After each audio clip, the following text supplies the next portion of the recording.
10% 모임을 하다가 20% 수용 인원의 20% 좌석을 채워도 된다 하고 모이니까 예년 같으면은 빈자리가 많네 그래야 되는데 오랜만에 사람들이 좀 보입니다. 오해 마십시오. 그 전에 있던 분은 사람으로 안 보였다는 얘기가 아니고 조금 예배드리는 듯한 사람들이 보입니다. 하나님께서 허락하셔서 우리 성도들이 원래 있던 건물보다 넓은 건물을 주셨기 때문에 우리에게는 10% 20%도 상당히 크게 느껴집니다. 조금만 더 해서 30% 정도만 돼도 전 교인이 출석을 해도 큰 문제 없지 않을까 하는 생각이 있습니다. 이제는 빈자리를 채워야 할 때가 아닌가 그렇게 여겨지고 또 여기까지 인도하신 하나님께도 감사를 드립니다. 오늘부로 제가 생각하는 예배의 전환이 있습니다. 그게 뭐냐면은 지난주까지는 영상 예배 드리는 분이 많을 것으로 생각하고 거기에 초점을 맞췄습니다. 오늘부터는 영상보다는 현장 예배가 많을 것으로 생각하고 거기에 초점을 맞춥니다. 그렇다고 영상을 안 하는 건 아니지만 핵심이 영상 중심이 아닌 현장 중심으로 옮겨왔다 이렇게 이해하시고 영상으로 예배드리면서 불편을 느끼시는 분들은 속히 이곳으로 달려나오시기를 부탁을 드립니다. 혹 여러분 살면서 너무 중요한 일인데 깜빡해서 당황했던 적 있으십니까? 갑자기 자기 휴대폰 번호가 생각이 안 난다든지 어떤 단어가 갑자기 생각 안 난다든지 그러고 보니까 저도 아침에 깜빡한 게 있네요.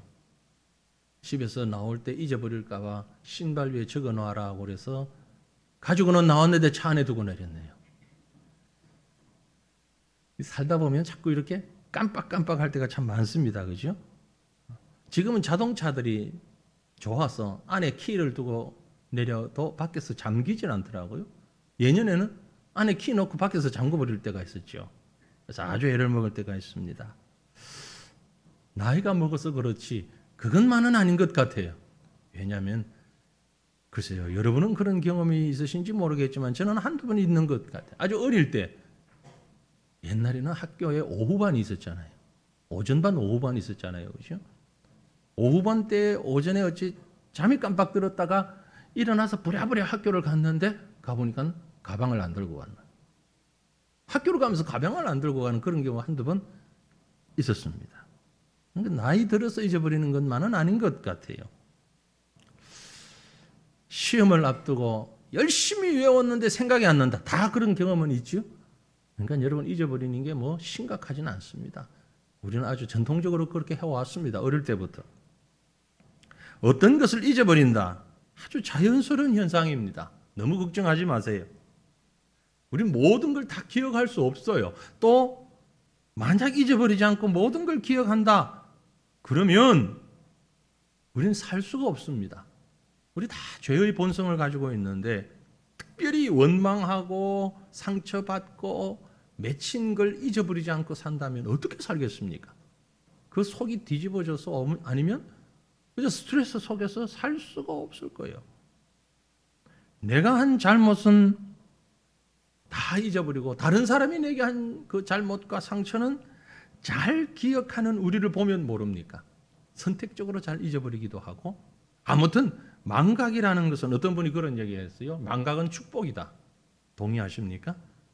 망각은 축복이다.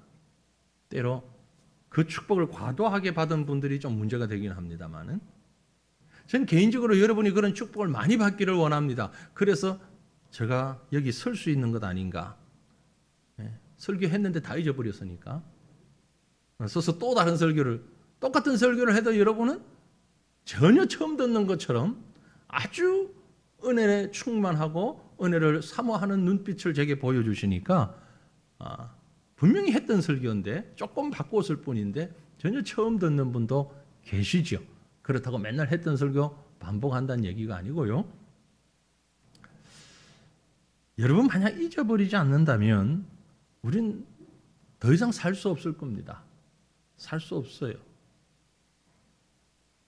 그런데 정말 잊지 말아야 하는 것, 아무리 잊어버리는 게 자연스럽다 할지라도 절대 잊어버리지 말아야 하는 중요한 것이 있습니다. 정말 잊어버리면 안 되는 것. 그걸 잊어버리면 정상적인 생활을 할 수 없는 것. 그게 뭐죠? 네, 하나님이죠. 하나님. 우리가 잊어버리는 걸 치매라는 표현을 합니다. 치매라는 질병은 참 무섭고 또 심각한 질병이 분명합니다. 저를 포함한 우리 모든 성도님들 살면서 치매라는 그런 강을 만나지 않기를 축원합니다. 우리의 간절한 소원이죠. 우리 뜻대로 되는 건 아니겠지만, 그런데 육체적인 이런 치매보다 정말 심각한 영적 치매가 있어요. 이건 육체적 치매보다 비교할 수 없을 만큼 심각합니다. 그 영적인 치매가 뭐냐? 바로 하나님 잊어버리는 병이에요. 하나님을 잊어버리는 병. 어떻게 그런 일이 가능할까? 오늘 본문 말씀을 보면 이스라엘 백성들이 바로 그랬습니다. 하나님을 잊어버리는 병에 걸렸어요. 영적 치매에 걸렸어요. 육체적 치매에 걸린 것처럼 도무지 하나님을 알아보지를 못합니다. 우리는 그렇게 되지 말아야겠어요. 오늘 말씀을 우리가 읽으면서 하나님 잊지 말 것을 잊지 말게 하옵소서. 기억할 것을 꼭 기억하게 하옵소서. 기도하며 이 말씀 앞에서는 저와 여러분이 되시기를 바랍니다. 여러분 꼭 기억하십시오. 하나님을 잊지 마십시다. 하나님을 잊지 마십시다. 우리 같이 한번 하십시다. 하나님을 잊지 맙시다. 하나님을 잊지 맙시다. 수많은 것 다 잊어버려도 하나님 잊어버리면 안 됩니다. 절대 안 됩니다. 아니 하나님을 안 잊어버리지. 좀 더 구체적으로 제가 설명을 드릴게요. 이건 육체적인 치매를 말하는 게 아닙니다. 물론 육체적 치매로 하나님을 잊어버릴 수 있습니다. 그건 어쩔 수 없는. 그러나 하나님은 아십니다. 예전에 우리 교회에 정말 매일 밤을 새우며 기도하시던 권사님이 노년에 요양원에 가셔서 치매 걸리시니까 본인이 권사였다는 것도 모르시고 한동안은 그래도 딴 건 다 잊어버리다 주기도문은 안 잊어버리시더니 어느 순간부터는 주기도문도 잊어버리고 그런 모습으로 보긴 보았습니다만 그 영혼은 하나님께서 분명히 아신다고 저는 믿습니다. 그 중심은. 하지만 여기서 말씀드리는 하나님을 잊는다는 얘기, 좀 더 구체적으로 말씀드리면 이런 것입니다. 하나님이 나를 위해 하신 일을 잊지 말아야 한다라는 말씀입니다. 물론 하나님 그 단어 알죠. 그리고 예수 믿는 사람들이 하나님 앞에 기도하고 예배한다는 것도 알지요. 그러나 정말 하나님을 잊는다는 얘기는 우리의 과거 속에서, 우리의 지난 시간 속에서 하나님이 하신 일들을 잊어버리지 말아야 된다는 얘기입니다. 사실 이 문제는 우리들만의 문제가 아니라 성경에 보면 이스라엘 백성들의 심각한 문제였습니다. 오늘 우리가 읽었던 본문 말씀 7절 말씀 보시면은요, 이스라엘 자손이 여호와의 목전에 악을 행하여 자기들의 하나님 여호와를 잊어버리고 바알들과 아세라들을 섬긴지라. 자기들의 하나님 여호와를 잊어버리고 우상을 숭배했습니다. 우리가 사사기를 보았는데 사사기에 반복되는 주기가 있죠. 이스라엘 백성의 타락, 범죄, 악행, 그리고 하나님의 진노, 회개, 회복, 뭐 이런 사이클이 있는데 이스라엘이 행한 그 악은 무슨 악이냐? 오늘 말씀에도 여호와의 목전에 악을 행하였다. 뭐 사람을 죽였다는 얘기냐? 도둑질을 했다는 얘기냐? 아닙니다. 여호와의 목전에서 행한 악의 내용은 바로 여호와를 잊어버린 것입니다. 여러분, 나는 스스로 그렇게 대단한 죄인이 아니라고 자부하십니까? 만약 여러분이 여호와 하나님을 잊어버리신다면 여러분은 하나님 앞에서 심각한 죄를 범하게 되는 것입니다. 여호와 하나님을 잊어버린다는 것은 하나님이 나에게 행하신, 지난날 나에게 행하신 그 일들을 잊어버린다는 것을 말합니다. 이스라엘 백성들에게 이것은 엄청난 비극이었습니다. 창조주이시며 만물의 섭리자이시며 만물의 주인이신 여호와 하나님, 더구나 이스라엘 백성들에게 있어서는 결코 잊을 수 없는, 또 잊어서는 안 되는 하나님. 그런데 그들이 자기 하나님 여호와를 잊어버렸다고 말씀하고 있습니다. 결국 하나님은 진노하셨습니다. 진노하셨어요. 당연히 진노하실 만하죠. 당연하죠. 그래서 하나님은 이방 민족을 사용하셔서 그 이스라엘을 어려움 속에 빠뜨리셨습니다. 그렇게 사랑하시던 그 백성을 본문 8절에 기록하기를 여호와께서 이스라엘에게 진노하사 그들을 메소포타미아 왕 구산 리사다임의 손에 파셨으므로 이스라엘 자손이 구산 리사다임을 8년 동안 섬겼더라. 하나님께서 그 백성에게 진노하셔서 이방 백성인 메소포타미아 이방 나라의 구산 리사다임이라는 왕에게 정복당하게 해서 8년간 그들을 섬기는 신세가 되었습니다. 그렇게 되니까 이스라엘이 어떻게 했습니까? 이어지는 말씀에 이스라엘 자손이 여호와께 부르짖으며 여호와께서 이스라엘 자손을 위하여 한 구원자를 세워 그들을 구원하게 하시니 그는 곧 갈렙의 아우 그나스의 아들 온니엘이라. 여기서 우리가 주목해야 하는 부분은 왜 이스라엘이 하나님을 잊어버리고 우상 숭배의 악을 행하며 범죄의 자리에 빠지게 되었는가라는 것입니다. 왜 이스라엘은 반복적으로 악을 행할까? 하나님께서 그 부르짖음을 들으시고 구원해 주셨는데 오늘 이 본문뿐만이 아니라 이 사건이 지나고 나면 조금 지나면 또다시 이스라엘 백성이 하나님을 잊어버리고 범죄합니다. 하나님이 용서해 주시고 구원해 주시면 또다시 범죄합니다. 마치 누구처럼? 우리들처럼. 왜 반복적으로 그 자리에 빠지는 것일까? 바로 이스라엘이 하나님을 자꾸 잊어버리기 때문에 그렇습니다. 하나님을 잊으니 하나님의 손길도 그 약속도 그 말씀도 그 은혜도 그 능력도 모두 잊어버리고 세상만 바라보는 것입니다. 그리고 그 세상의 화려함과 세상의 힘과 세상의 부귀 영화에 취하여서 범죄의 길로 들어가면서도 전혀 불편도 괴로움도 양심의 가책도 느끼지 않는 거죠. 여러분, 하나님을 잊는다는 것은 어떤 의미일까요? 하나님을 잊는다는 것은, 잊어버린다는 것은 하나님이 누구신지를 모른다는 말이 아닙니다. 그 하나님에 대해서 알고 있습니다. 그러나 하나님을 진정으로 섬기며 하나님의 능력을 의지해야 된다는 것을 잊어버리는 걸 말합니다. 정말 하나님을 머릿속에서 기억 속에서 잊어버렸다면 하나님 앞에 간구하지도 않았겠죠. 그죠? 이스라엘이 하나님을 잊었다는 것은 하나님을 아는 것이 더 이상 자신들의 삶에 영향을 주지 않게 되었다는 말입니다. 하나님이 누구신지, 하나님이 뭘 원하시는지 알지만 그 아는 것으로 인해 내 삶에 전혀 영향을 끼치지 않고 내 삶이 변화되지 않는 것을 하나님을 잊어버렸다고 표현하고 있는 것입니다. 다른 말로 하면 내가 살면서 하나님을 무시해버리는 거죠. 단순히 기억에서 사라진 것이 아니라 더 이상 하나님이 내 삶과 아무 관계가 없다고 생각하고 살아가시는 것입니다.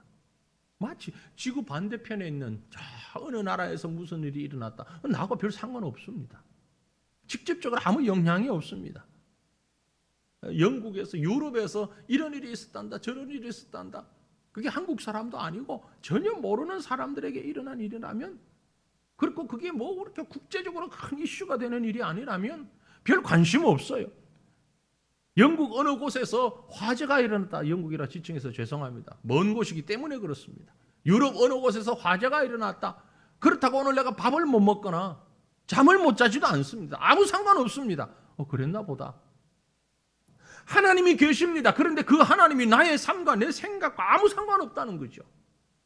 그런가 보네. 이건요, 정말 무서운 병입니다. 우리 성도들에게 있어서는 매우 심각한 질병입니다. 이게 바로 영적 치매입니다. 하나님을 머리로 한다. 우리 다 합니다. 하나님에 대해서 물어보면 개인에 따라 차이는 있겠지만 줄줄줄줄줄 설명이 나올 수 있습니다. 하나님이 진짜 계신다고 생각하고 하나님의 말씀이 성경이고 우리는 그 성경을 읽어야 되고 성경대로 살아야 되고 다 이 얘기할 수 있고 이해하고 압니다. 그런데 내 삶 속에 아무 영향력이 없다면 그 사람은 하나님을 잊어버리고 사는 사람입니다. 안다고 생각하지만 모르는 사람이에요. 성경에 기록된 이스라엘 백성들이 만났던 모든 사건들은 우리에게 매우 소중한 거울이며 교훈입니다.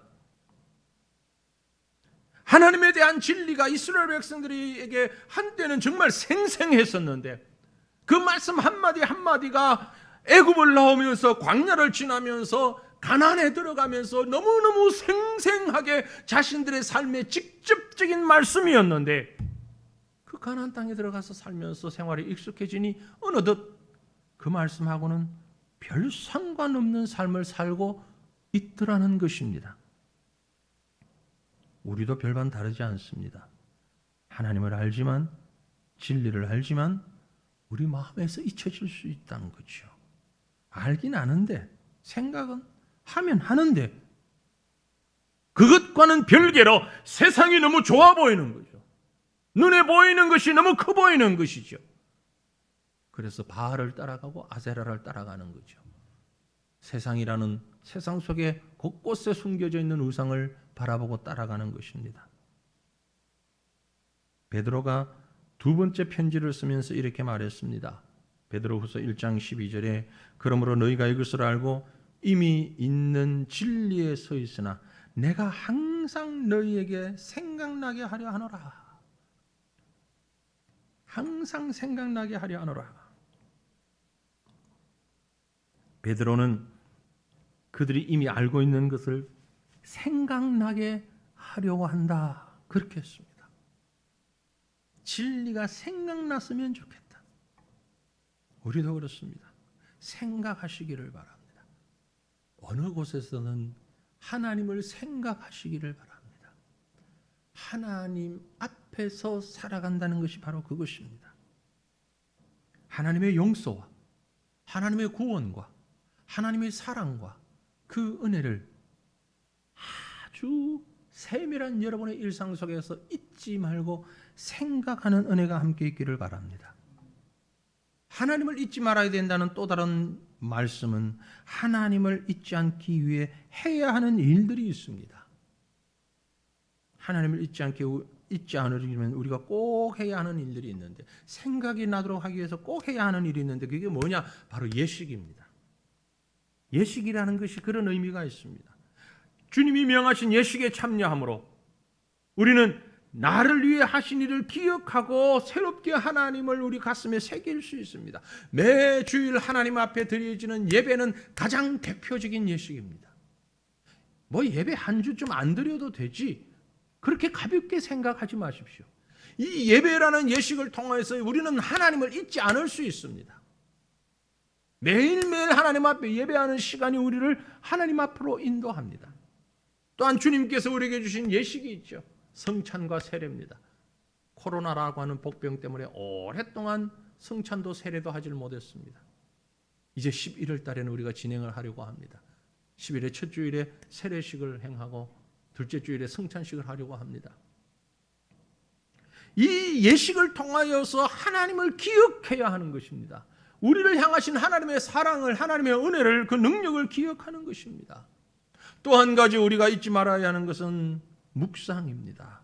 말씀을 접하고 말씀을 묵상할 때에, 말씀을 되새길 때에 하나님을 잊지 않을 수가 있습니다. 계속 되뇌어야죠. 계속 되뇌어야죠. 그렇죠? 계속. 그래도 잊어버리는데. 우리가 뭔 중요한 일이 있으면 입으로 중얼중얼 하면서 계속 외우잖아요. 그래도 잊어버리잖아요. 다양한 방법으로 그 말씀을 접하고 묵상하고 되새기면서 말씀이 늘 우리 가슴속에 우리 머릿속에 남아있어야 하나님을 잊지 않을 수가 있는 것입니다. 왜냐하면 우리는 자꾸 잊어버리는 존재이기 때문에 그래요. 또 한 가지가 있습니다. 그건 바로 성도의 교제예요. 진리의 공동체 안에서 교제하고 나눔으로 함께 기억하고 함께 적용해 나가는 것입니다. 내가 이해하지 못한 것들을 다른 사람을 통해서 배우고 함께 교제하고 함께 공유하며 서로에게 서로를 도전하기도 하고 도전받기도 하는 거죠. 그러면서 우리가 서로가 서로를 붙들어주면서 부족한 부분을 채우고 서로의 마음을 일깨워주는 교제. 지금 우리가 심각하게 손상되어진 것이 바로 이 성도의 교제 아닙니까? 속히 회복되어지기를 원합니다. 함께 만나고 함께 손을 맞잡고 함께 기도하고 함께 모여서 우리 서로의 연약함을 다 채워나가야 하는 것입니다. 우리가 해야 할 일은 하나님이 나를 위해 하신 일을 잊지 않도록 할 수 있는 것입니다. 하나님이 나를 위해 하신 일들을 예식을 통하여 말씀을 통하여 그리고 나눔을 통하여 서로의 은혜를 기억하고 그래서 우리 삶 속에서 그 풍성한 은혜가 나를 다스리도록 나를 주장하도록 결코 하나님을 잊지 않는 성도들 되시기를 주님 이름으로 축원합니다. 우리가 하나님을 잊지 않아야 하는 이유는 하나님께서 자기 백성을 결코 잊지 않으시기 때문에 그렇습니다. 하나님은 자기 백성을 잊어버리지 않습니다. 본문으로 돌아가 봅니다. 사사기라는 성경, 사사들에 대한 기록입니다. 사사는 어떤 사람입니까? 사사가 누구죠? 사사기 1장 1절에 보면 여호수아가 죽은 후에 그렇게 시작됩니다. 그러니까 사사기는 이스라엘 백성이 모세를 통해서 출애굽하고 광야 생활을 거쳐서 여호수아와 함께 가나안에 들어갔죠. 가나안에 정착을 했습니다. 그리고 여호수아가 죽은 이후 그 다음부터가 사사 시대입니다. 여호수아를 이어 하나님의 백성인 이스라엘을 인도하도록 하나님이 세우신 종들, 그들이 사사입니다. 가나안 문턱까지 와서 모세가 죽었지요. 여호수아가 가나안 입성했지요. 가나안을 정복하는데 약 5년에서 7년 정도의 시간이 걸렸고 대부분의 가나안 땅을 항복을 받고 정복을 하고 여호수아는 110살에 세상을 떠납니다. 문제는 그때부터 여호수아가 떠난 다음에 지도자를 잃은 그 백성들이 혼란에 빠졌습니다. 여호수아가 죽고 나니까 지도력에 공백이 생긴 것이죠. 우리가 3장 읽었습니다만 2장 조금 앞에 사사기 2장 8절로 10절 말씀을 보시면 여호와의 종 눈의 아들 여호수아가 110세의 죽음에 무리가 그의 기업의 경내 에브라임 산지 가스산 북쪽 딥낫 헤레스에 장사하였고 그 세대의 사람도 다 그 조상들에게로 돌아갔고 여호수아와 함께 했던 대부분의 사람들이 다 조상에게로 돌아갔고 즉 세상을 떠났고 그 후에 일어난 다른 세대는 여호와를 알지 못하며 여호와께서 이스라엘을 위하여 행하신 일도 알지 못하였더라. 이스라엘 백성들이 지도자의 부재와 함께 하나님을 잊어버렸습니다. 저는 이 말씀을 읽으면서 왜 그럴까요? 참 두렵고 떨리고 염려되고 그런 마음을 금할 수가 없습니다. 그 후에 일어난 다른 세대는 여호와를 알지 못하며 여호와께서 이스라엘을 위하여 행하신 일도 알지 못하였더라. 지금 이 자리에 앉아 계신 사랑하는 성도들이여, 우리가 세상을 떠난 이후에 우리 다음에 오는 세대가 여호와를 알지 못하여 여호와께서 우리에게 행하신 모든 일도 알지 못하더라.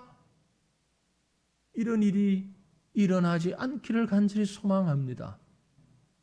이 말씀을 볼 때마다 저는 그런 두려운 마음, 떨리는 마음을 금할 수가 없습니다. 우리 후손들이 이렇게 되지 않기를 간절히 소망합니다. 그럴 가능성이 너무 커 보이니까 그런 거예요. 여호수아의 다음 세대들은 단순히 하나님을 잊은 정도가 아니라 한술 더 떠서 우상 숭배라는 깊은 늪에 빠져버리게 말았습니다.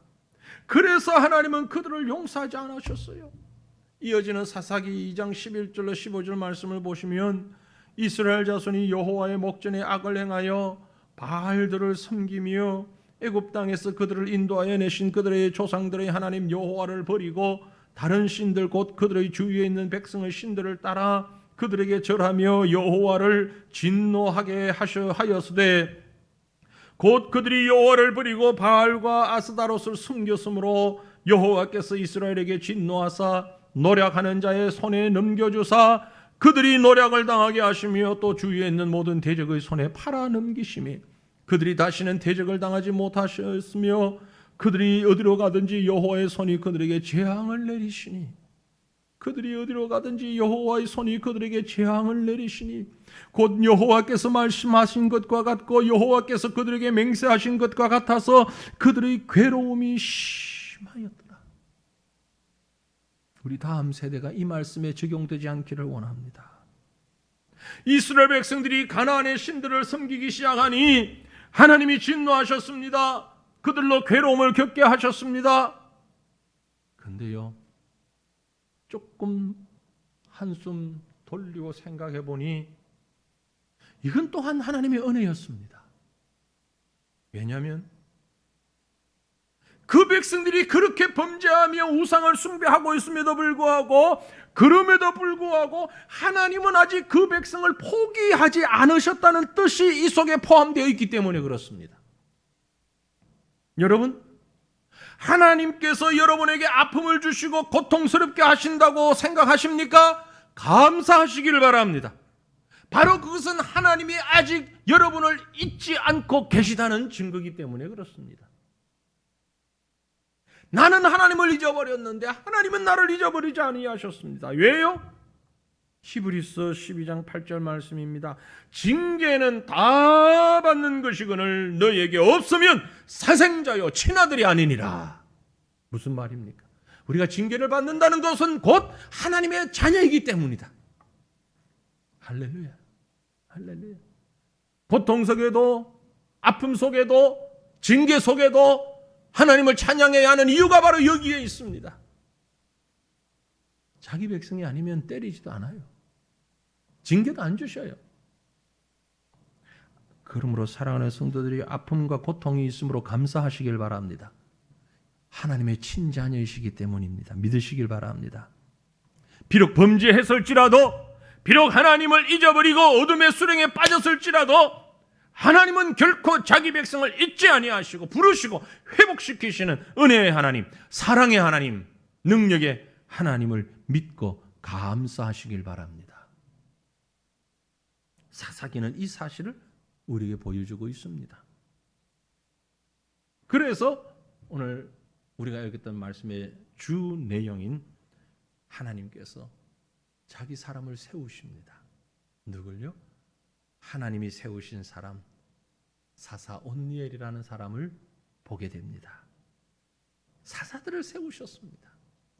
어려움에 처한 이스라엘 백성이 정신 차리고 하나님께 구원을 호소하기 시작했을 때에 그런 역사적 과도기에 하나님께서 부르셔서 이스라엘을 이끌어가게 하신 사명자들이 바로 사사였는데 2장 16절에 보면 여호와께서 사사들을 세우사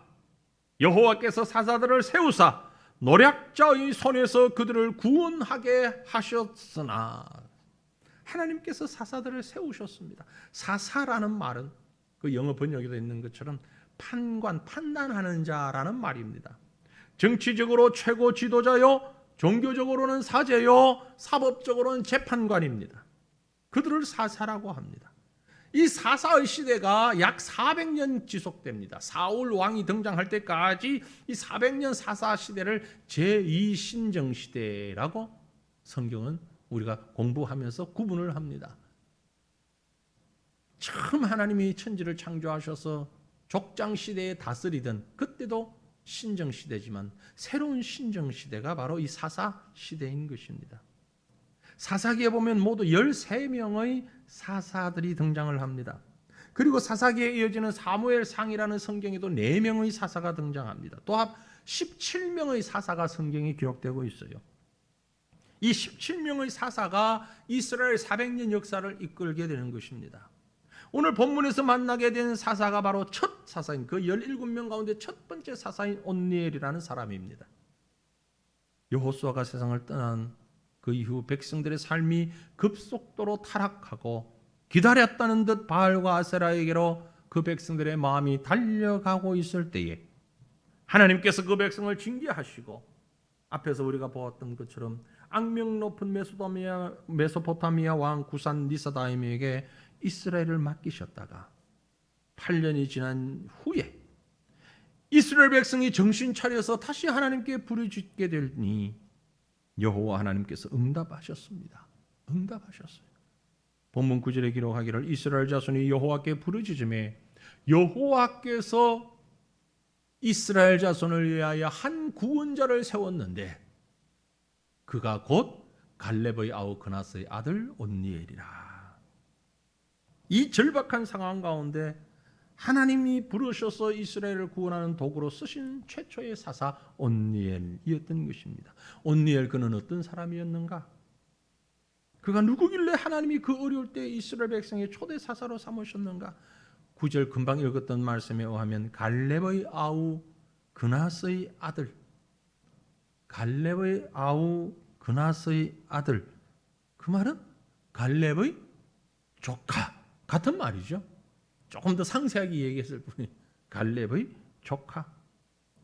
이스라엘 사람들은 성씨가 없었다 그래요. 우리는 김씨, 씨, 박씨, 성씨가 있는데 그래서 누구누구의 아들 이걸 아주 중요하게 생각을 했습니다. 그런데 보통 그렇다면 그나스의 아들 그러면 되는데 왜 또 다른 설명이 붙었느냐? 사람들이 그나스를 잘 모르기 때문에. 그나스가 누구냐? 갈렙의 아우였다. 즉 갈렙이 온니엘의 큰아버지가 되는 거죠.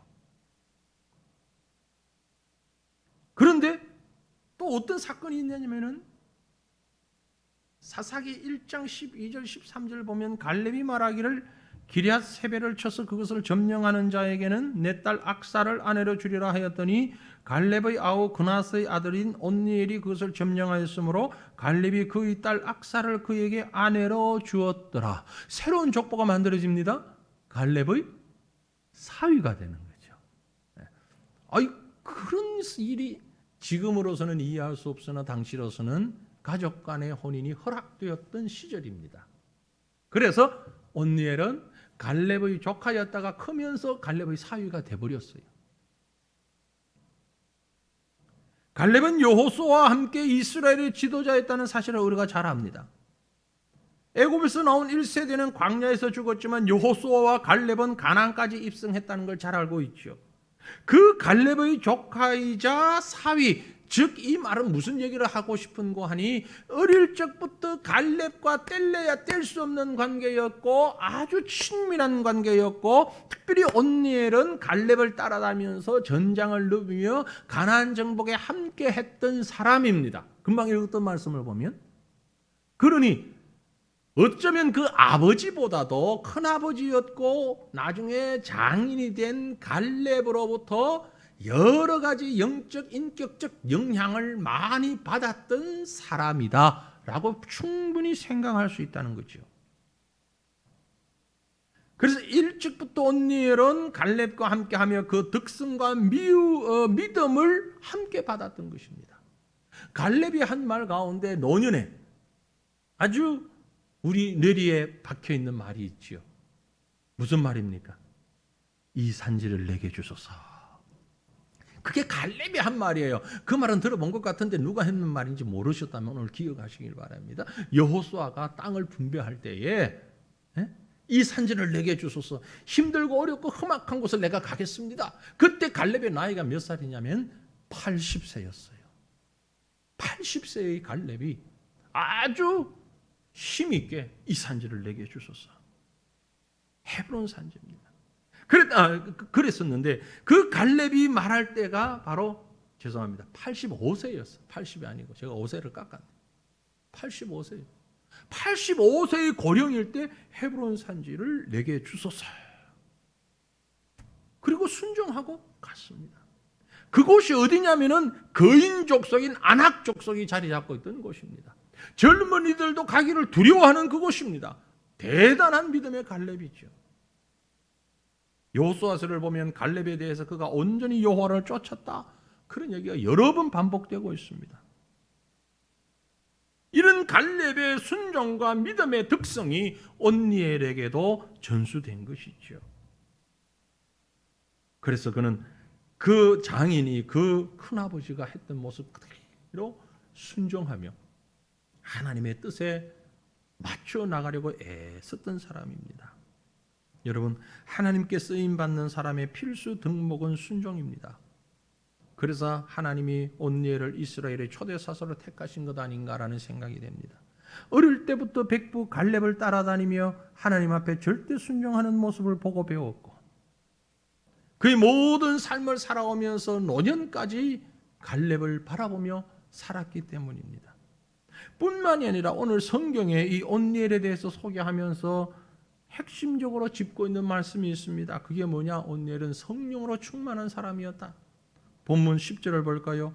여호와의 영이 그에게 임하셨으므로, 여호와의 영, 하나님의 영, 그게 곧 성령이에요. 하나님의 영이 그에게 임하셨으므로 그가 이스라엘의 사사가 되어 나가서 싸울 때에 여호와께서 메소포타미아 왕 구산 라사다임을 그의 손에 넘겨주심에 온니엘의 손이 구산 리사다임을 이기니라. 온니엘은 성령 받은 사람입니다. 하나님의 영으로 충만한 사람이었습니다. 이건 사실 온니엘뿐만이 아니라 모든 사사에게 있어서 공통점입니다. 그러지 않았던 사람이라 할지라도 사사로 쓰임받기 위해서는 하나님의 영으로 충만해야만 했습니다. 물론 온니엘은 갈렙의 용기와 담력을 이어받은 훌륭한 전사였습니다. 왜냐하면 그가 구산 리사다임을 이긴 것은 그의 용기나 전력뿐만이 아니라 하나님께서 함께 하셨기 때문입니다. 그 백성이 8년간 고통 가운데 있었는데 그 근본적인 원인을 해결하는 힘이 그에게 있었습니다. 하나님의 성령으로 충만하였어. 하나님을 기억하는 사람은 자기 재주, 자기 힘으로 감당하는 자가 아닙니다. 성령이 역사하셔서 그 능력으로 일하는 사람입니다. 뿐만이 아니고 그는 희생적인 사람이었어요. 온니엘은 대단한 희생적인 사람이었습니다. 그래서 하나님이 그를 택하신 것이죠. 온니엘이 사사로 부름을 받았을 때의 나이가 몇 살이냐? 80세였습니다. 80세. 장인이고 백부였던 갈렙이 85세 때 헤브론을 정복했다고 좀 전에 말씀드렸는데 80세에 하나님의 부르심을 받아서 구산 리사다임을 제압하고 이 백성을 해방시켰습니다. 그때의 이 온니엘은 어떤 상황에 있었느냐를 생각하면 그가 왜 희생적인 사람이라고 말하는가를 이해할 수 있습니다. 본문 11절 보면 그 땅이 평온한 지 40년에 그나스의 아들 온니엘이 죽었더라. 평생을 하나님 앞에서 살았습니다. 평생을 하나님 앞에서 40년 동안 80세 부름을 받아서 40년 동안 평온했습니다. 갈렙도 희생적인 것은 매번 마찬가지입니다. 젊은 사람 누구 하나도 가지 않는 헤브론을 정복하겠다고 이 산지를 내게 주소서 말했던 갈렙처럼 온니엘도 갈렙을 빼닮았습니다. 나라가 외세에 짓밟혀 신음하고 고통당하고 있을 때 평안하고 아무 문제없는 생을 살던 온니엘이 마지막 40년의 생을 하나님 앞에 온전히 드리며 위험하고 힘든 일들을 자처했던 것입니다. 사랑하는 성도들이여, 갈렙과 온니엘의 희생적인 삶, 우리가 본받아야 할 소중한 모범입니다. 갈렙의 희생으로 너무나 힘들고 어려웠던 그 일들을 해결하고 그가 하나님 앞에서 그 백성들을 원래의 자리로 돌려놓을 수 있었던 것입니다. 말씀을 맺겠습니다. 하나님은 지금도 살아계시고 자기 백성들이 혹 하나님을 잊어버리고 헛된 길로 갈지라도 하나님은 결코 자기 백성을 잊지 않으시고 기억하시고 그 백성들을 위해 하나님의 사람들을 부르시고 세우시고 성령 부어주시고 용기 주시고 일하게 하십니다. 단 세움받은 우리가 할 수 있는 것은 하나님 앞에 순종하는 일입니다. 그리고 헌신하는 일입니다. 지금 우리가 살아가는 이 시대가 어쩌면 이와 같은 하나님에 의하여서 세워지는 사사들이 필요한 시대가 아닐까. 그렇다고 무질서한 시대라는 의미는 결코 아닙니다. 많은 사람들이 하나님을 잊어버리고 살고 있기 때문에 심각한 문제가 이제 일상회복 이전 제가 신앙회복이라는 말씀을 지난번에 드렸는데 왜 그 말씀을 드릴 수밖에 없는가 하니 심각한 문제가 우리 성도들이 하나님을 잊어가고 있다는 것입니다. 2년간 지속된 코로나 상황으로 인해서 하나님을 잊어갑니다. 예배를 잊어갑니다. 교회로 나오는 발걸음을 잊어가고 있습니다. 물론 머릿속에서 말하면 생각은 나지요. 너무나 오래돼서 나오기가 지금 용기가 나지 않는 사람들이 있습니다. 어색함을 느끼는 사람들이 있습니다. 주일날 성경 찬송을 챙겨서 교회로 발걸음을 옮기는 것 자체가 이미 어색해진 분들이 상당수 있습니다. 혼자서 편한 복장으로 영상으로 보던 예배를 뒤로 하고 그래도 외출복으로 입고 예배당에 나와서 앉아야 되는 것이 번거롭다고 생각하는 사람들이 생기기 시작했습니다. 하나님을 잊어버리고 있는 것입니다. 여러분 회복하시기를 바랍니다. 하나님을 찾으셔야 합니다. 여러분이 하나님을 잊어버렸도 하나님은 여러분을 잊어버리지 않으셨습니다.